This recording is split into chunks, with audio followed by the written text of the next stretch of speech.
the neuroscience of motivation. Why some people struggle to care. Why do some people seem effortlessly driven while others struggle with even basic tasks? The answer, increasingly, isn't laziness, it's the brain. Recent research in neuroscience and clinical neurology is revealing that motivation isn't simply a matter of willpower. It's rooted in specific brain mechanisms. And when these systems fail, even highly motivated individuals can become profoundly apathetic. This isn't just about personality. It's about how the brain processes effort, reward, and ultimately, want. The case of David.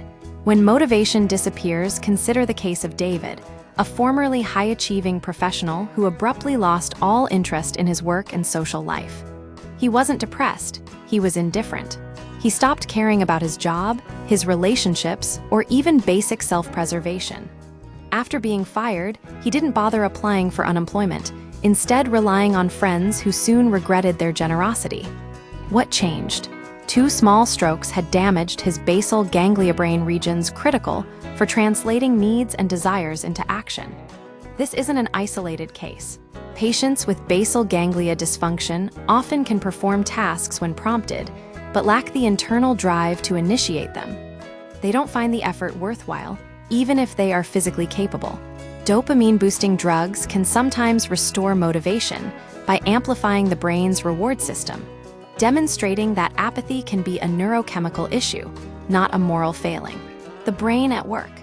Effort versus reward. Researchers at Oxford University used brain scans to compare highly motivated and apathetic students. The results were striking.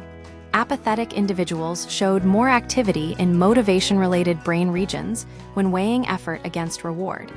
This suggests that even simple decisions, is this task worth doing, are neurologically taxing for them. The key difference isn't a lack of willingness to work for large rewards. It's an unwillingness to exert effort for small gains. Motivated people quickly assess and act, while apathetic individuals hesitate, overthinking borderline cases. Their brains are working harder just to decide whether something is worth doing, making the default response, no. Beyond laziness, what can be done? This research challenges the common assumption that apathy is a character flaw. Shaming or pressuring someone who struggles with motivation is unlikely to work. The problem isn't willpower, it's a neurological hurdle. Instead, solutions focus on reducing the cognitive burden of decision-making. Practical strategies include structured routines. Pre-planning reduces the need to constantly evaluate whether an activity is worth the effort. Meaningful activities. Engaging in tasks that provide a sense of accomplishment reinforces motivation over time.